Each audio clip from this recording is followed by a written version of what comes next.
Exercise 6.3 का question number 13 है बच्चों। क्वेश्चन नंबर 13 क्या कह रहा है? क्वेश्चन नंबर 13 सबसे पहली बात कि इसमें बच्चों चित्र दिया नहीं है, आकृति दी नहीं है, हमको खुद क्वेश्चन पढ़कर समझकर बनानी होगी। तो बच्चों क्वेश्चन कह रहा है कि एक त्रिभुज एबीसी, तो पहले तो हम त्रिभुज एबीसी बना लेते हैं।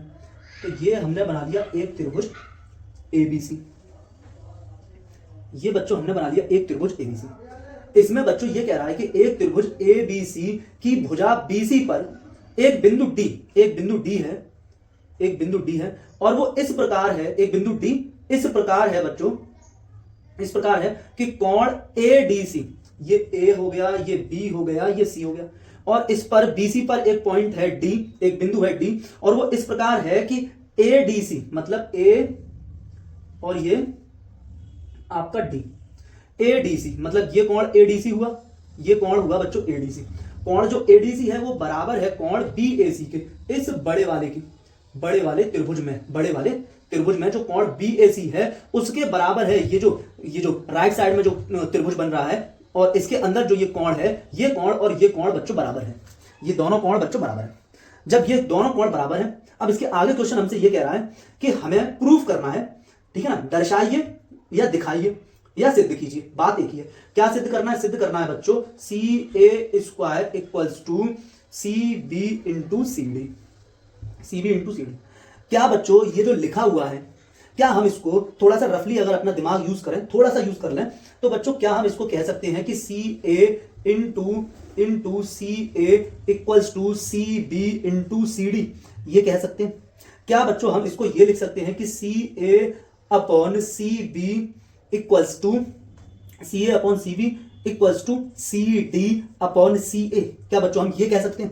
अगर बच्चों हम ये कह सकते हैं, ये हमने रफली समझी, ये चीज, ये जो है ये चीज हमने रफली समझी, रफली हमें ये समझ में आ रहा है कि ये तो भुजाओं में अनुपात हैं, ये भुजाओं में अनुपात हैं बराबर, ये भुजाओं में अनुपात है, ठीक है ना, दो भुजाओं के अनुपात और फिर दो भुजाओं के अनुपात कैसे दे रहे हैं? बराबर दे रहे हैं। तो इसका मतलब अगर हम कहीं ना कहीं से किसी भी तरह से जिन त्रिभुजों के अंदर ये भुजाएं आ रही हैं उन त्रिभुजों को अगर हम कैसा दिखा दें? समरूप दिखा दें, तो फिर हम ये लिख सकते हैं, कुछ बना सकते हैं इस तरह का, उन त्रिभुजों में जिनमें ये भुजाएं आ रही हैं उन त्रिभुजों में हम समरूप दिखा दें उनको, तो शायद हम कुछ इस तरह का बनाने की कोशिश करेंगे और हमारा बन भी सकता है। तो बच्चों देखिएगा, एक त्रिभुज है, आप ये देख रहे हैं कि सी ए दो बार आ रहा है, तो ए सी दो बार आ रहा है और हमारा आ जाना चाहिए सी बी का मतलब बड़ा वाला त्रिभुज, बड़े वाला त्रिभुज के अंदर ही है सी ए और इधर छोटे वाले त्रिभुज के अंदर है सी डी और सी ए भी है, मतलब ए बी सी एक बड़ा वाला त्रिभुज हो रहा है और एक ये छोटा वाला त्रिभुज हो रहा है। तो बड़े वाले त्रिभुज और छोटे वाले त्रिभुज में अगर हम दो कोण, छोटा वाला कौन सा? ये वाला ए डी सी, इसी के बारे में तो कह रहा है वो, ठीक है ना। हाँ, क्या दर्शाना है मैं लिख के दिखा देता हूं आपके सामने, जो दर्शाना है वो तो ये लिखा हुआ है, ये लिखा हुआ है। तो अगर मैं समरूप वाला बना के देखता हूं तो बच्चों मैं क्या कर रहा हूं, यहां पर ये जो त्रिभुज एबीसी है, ये जो त्रिभुज एबीसी है इसको मैंने अलग बना दिया, ए बी सी, और जो त्रिभुज आपका एडीसी है उसको मैं ये बना दे रहा हूं, ये कुछ इस तरह, ये है ए और ये डी और ये सी। अब बच्चों कौन कौन एंगल किस किस के बराबर हैं वो हम देख लें और लिख लें। तो बच्चों क्या कोण ए जो है, ठीक है ना, क्या कोण ए जो है, यहां जो बीएसी कोण है और यहां जो डीएसी कोण है वो बराबर हो रहा है, मतलब बच्चों ये कोण, ये वाला कोण और ये वाला कोण है बच्चों बराबर, और ये कोण है बच्चों दोनों में कॉमन, ये बात आपकी समझ में आनी चाहिए। तो बच्चों ये कोण और ये कोण है बराबर, ये कोण और ये कोण है बराबर।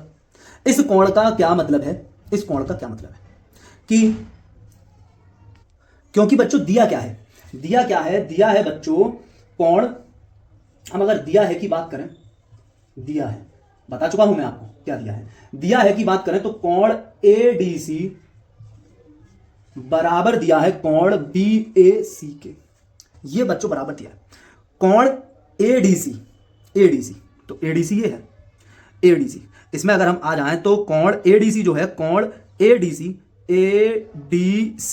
बराबर दिया है किस कोण के? कोण बीएसी के, कोण बीएसी के।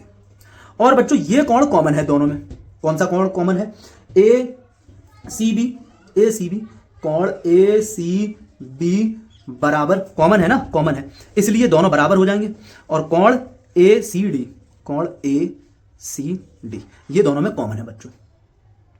अब बच्चों समरूप के लिए ये जो हमने लिख दिए हैं दो कोण बराबर आ चुके हैं, तो डबल ए से हम ये कह सकते हैं कि डबल ए से ये दोनों त्रिभुज समरूप हो गए, समरूप हो गए। अब करस्पॉन्डिंग के साथ करस्पॉन्डिंग हमें लेना है, संगत के साथ संगत लेना है।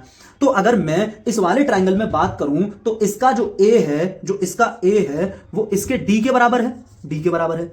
और जो इसका सी है और इसका जो सी है वो बच्चों कॉमन है, तो वो बच्चों हो गया कॉमन सी और सी। अब इस त्रिभुज के लिए ए सी बी, तो रह गया बी, तो हमने बी लिख दिया बी। और इस त्रिभुज के लिए कौन रह गया ए, तो हमने ए लिख दिया बच्चों। और हमने यहां लगा दिया सिमिलर के लिए निशान कि ये दोनों त्रिभुज हो गए समरूप, समरूप के लिए निशान, ये दोनों त्रिभुज हो गए समरूप। अगर बच्चों ये दोनों त्रिभुज समरूप हो गए तो मैं यहां से लिख सकता हूं AC upon DC, AC upon DC बराबर, फिर हम कह सकते हैं कि ये जो CB है उसके अपॉन में ये CA, तो बच्चों CB अपॉन CA, फिर बराबर, फिर हम कह सकते हैं कि ये AB और अपॉन में DA, ये AB अपॉन में DA बच्चों, ठीक है ना। अब हम वो हिस्सा उठा लेंगे इसमें जो हमें यहां पर दिख रहा होगा या यहां पर हमें दिख रहा होगा।